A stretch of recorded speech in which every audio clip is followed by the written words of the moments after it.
here from SJWS, some social justice warriors here. You ready to get into it?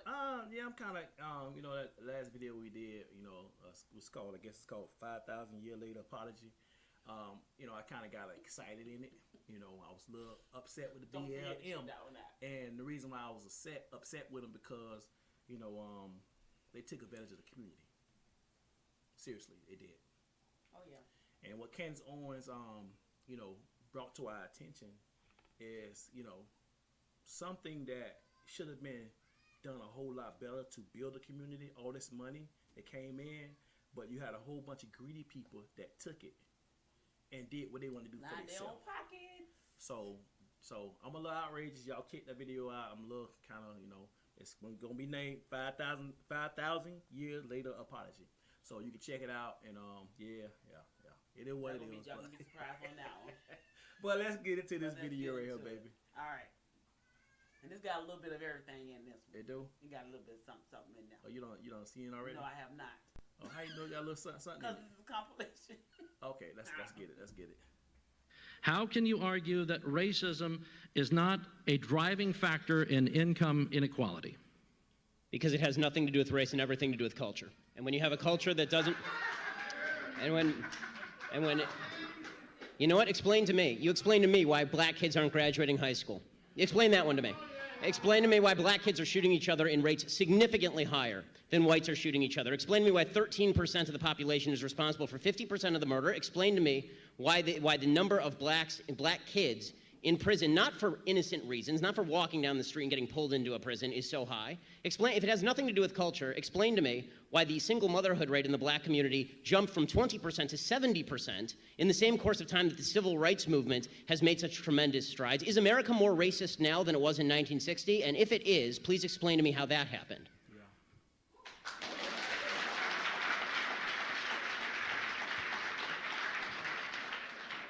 Anybody can jump in. It's an open mic there. You're not answering. Oh man, I was feeling that too. Rich us in the media. Michelle, what do you people want? What do I want? Michelle, When you say you people, what do you mean? the complaining black people blaming others for the failure of their parents and their lives, What complaint blaming are we others saying? for whatever it is you complain about. What is it exactly do you want from white people? Looking at him. What do you want? First of all, I'm just going to take a breath. And I'm trying to find out what you want. what's your nationality? American. Are you white? I'm black American. Oh, okay. What do you want? You Caucasian. Oh, you do? And why do you think that? Why do you think that? Because you seem to separate yourself from us, should I say? In Put what us on way? the other side In what of the way? fence. In the ways that you specified thus far. Meaning what? Give me an example and tell me what you mean. How you mean? What do you people want from white people? Meaning that I'm not with you. Oh, okay, I got Just y'all by yourself, right? Let me explain why I do that. I can break that down. What you don't know is that there are two realities in life. One is that of good and one is that of evil. And now that I've been able to overcome evil, I don't identify with angry, evil black people. I identify with other blacks and others who are on the side of good. And so that's why I say you people, because I have to divide myself or separate myself from evil and go along with good. So that's why I do that. What is it that makes us evil? I'm sorry, your anger, your blaming others for your problems, your lack of love and respect for yourself and others. Okay.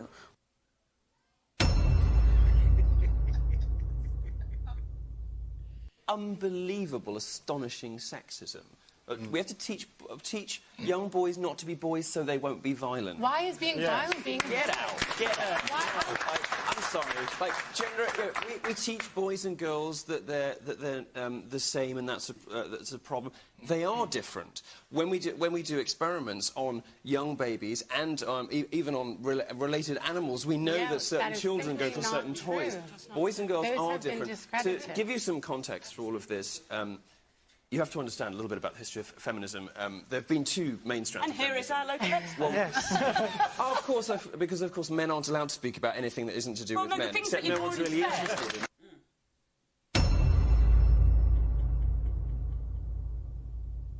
We talk about separate but equal, but, you know, having even mentioned the Floyd Mayweather fight, they walked away with, you know, hundreds of millions of dollars at stake. You being at the height of your sport, maybe make, what, $1 million at most per fight.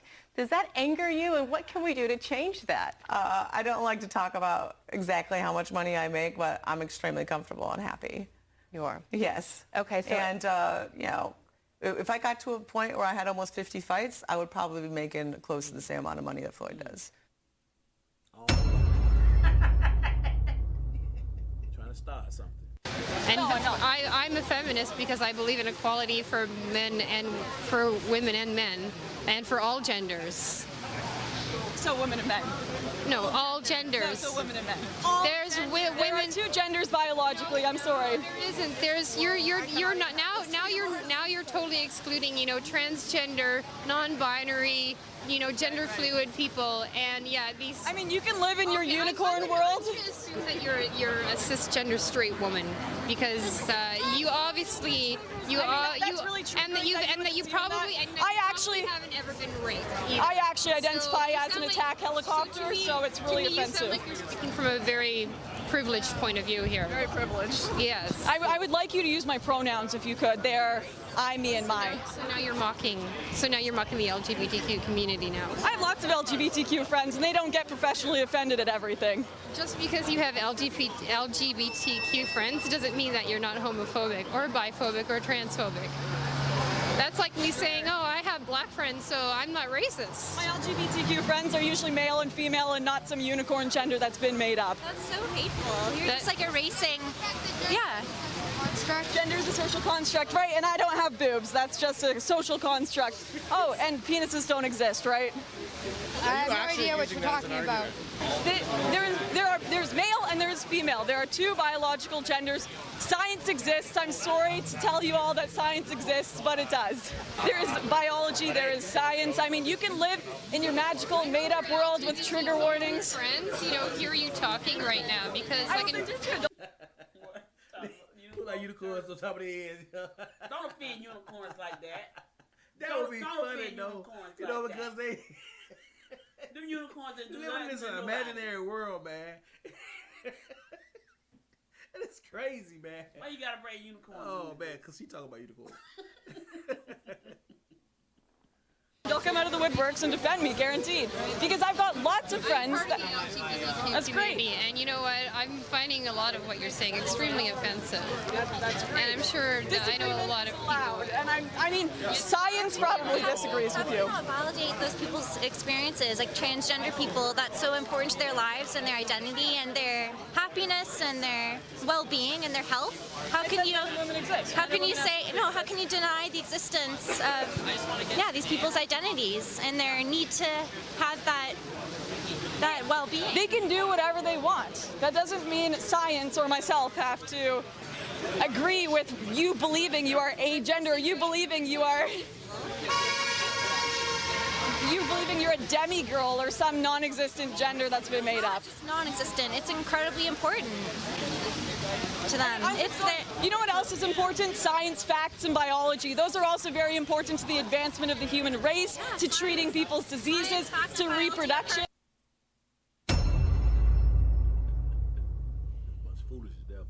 The vast majority of people who are stopped and frisked are black and Hispanic. That's because the vast majority of people in New York City who actually commit gun crimes are black and Hispanic. I'm sorry, I can't do anything about that. Statistical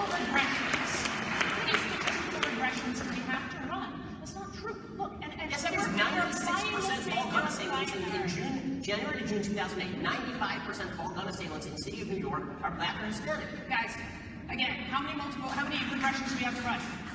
Black and Latino folks are overrepresented in being pulled over, in being tried, in being sentenced, in being incarcerated again and again and again and again and again. What's those numbers? You don't believe it. No. Because, you know why? The reason I don't believe that is because let's agree on facts. Let's how we have a democracy when we can't. Right, because you don't care about them and I do. So it is not anybody's fault that 50% of the murders in this country are committed by young black men. It's not the fault of the people who are putting them in prison that those people happen to be black. It's not the fault of the New Jersey Turnpike Police that they're pulling over 23% black men when they did a statistical analysis and found that 25% of the people speeding were black. Okay, again, since 1994, in the 75 largest cities in America, when they analyzed whether there's overrepresentation in crimes that were reported, not just crimes that were charged, crimes that were reported versus the prison population, they found that blacks and Hispanics were statistically underrepresented. The biggest problem for blacks and Hispanics living in the inner city is that there aren't enough police officers there to actually take care of them and police the crime and make their city safe for investment and education. You look at the at least statistics and you say, oh look, there's a study. Hey, there's a massive overrepresentation. Let's just look at drug crimes, which are the largest proportion. So you don't want to talk about gun crime, drug crimes. The predominant reason why people are incarcerated in this country is mostly because of nonviolent drug offenses. And study after study, black and Latino folks far overrepresented in terms of arrests, in terms of charging, in terms of sentences. Get harsher sentences when they're sentenced. That's not true. That when it comes to college admissions, for example, there are more women than men going to college. That's correct. When it comes to graduate schools, there are more women than men going to graduate schools. Yes. Okay, when it comes to jail, which you just cited, the vast, well over 90% of the people in jail are men. Is that because the system is sexist against men?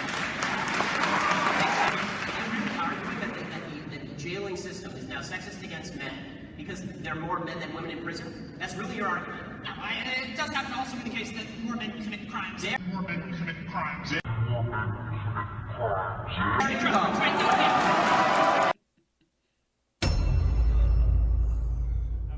was trying to hear what they were talking about. So I heard a little bit about more blacks and Latinos gets pulled over there, but if they're committing a crime, okay.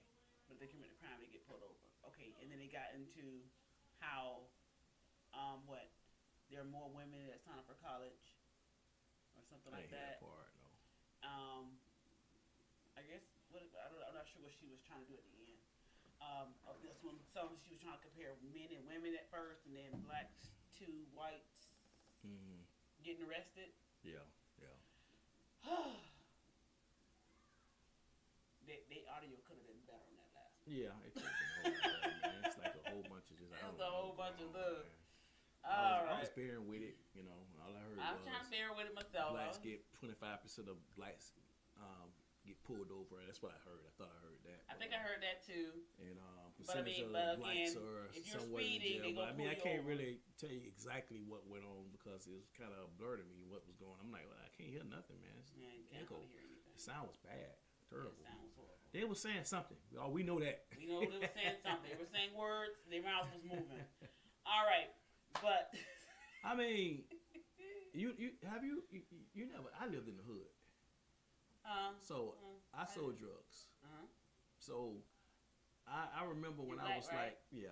not all black people sell drugs. No, I'm just not. Oh my God, I said that all black. You black? You just said you black, right? I mean, no. Well, okay.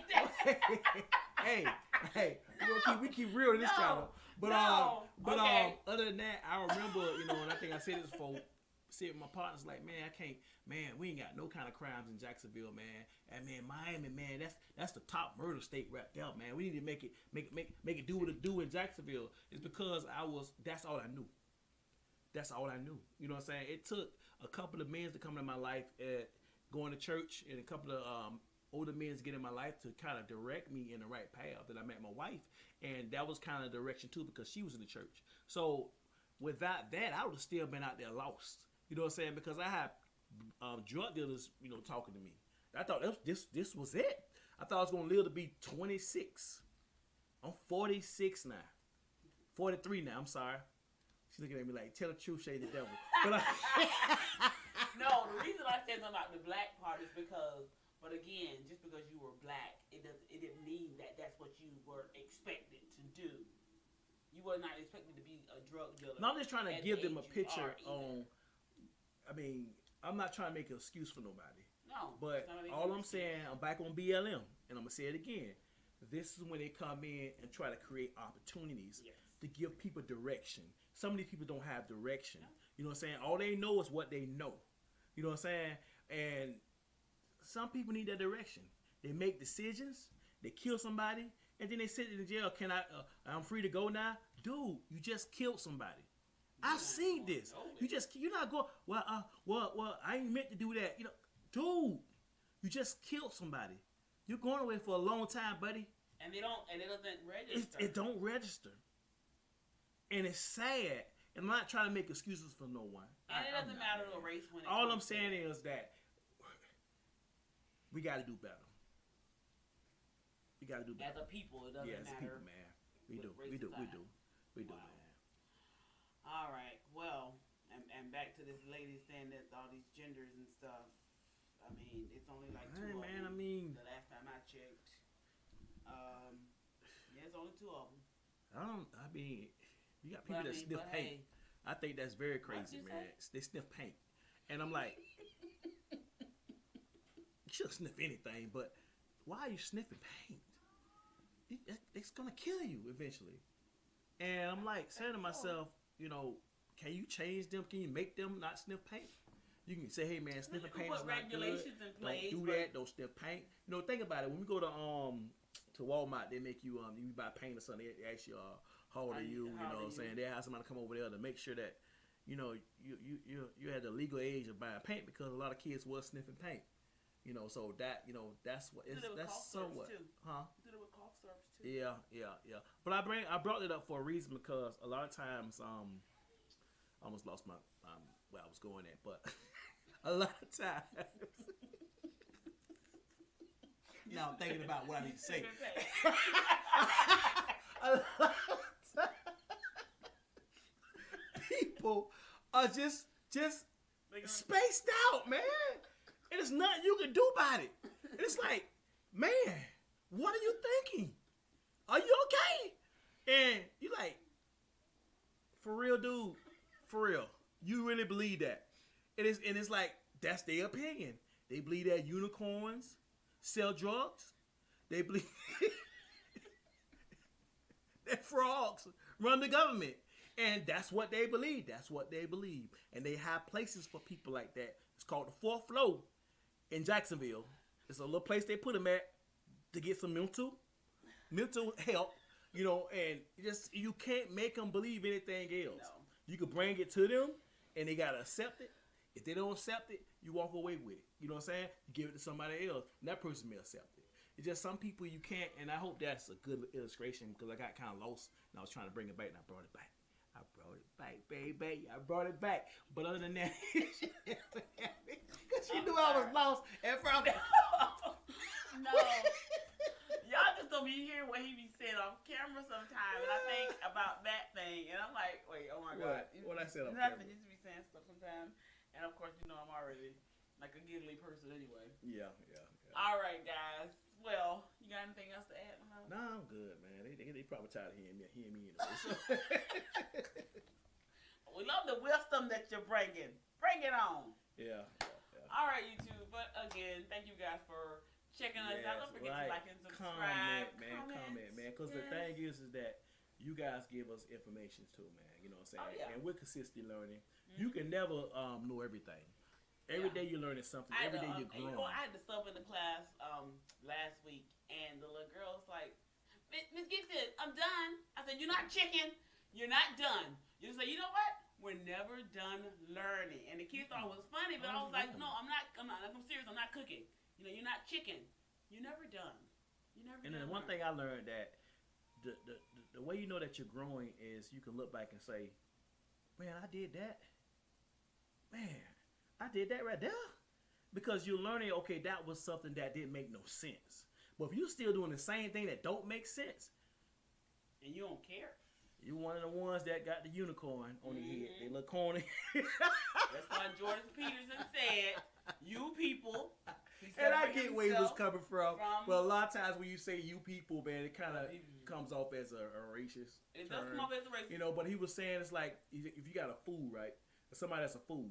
You know, it's if I'm not a fool, I could distinguish that you're a fool, I'm not a fool. Because I ain't doing foolish stuff. Yeah. So if you're a fool, I'm going to say, hey, nah, I'm not a fool. Both of y'all a fool? No, he's a fool. I'm not a fool.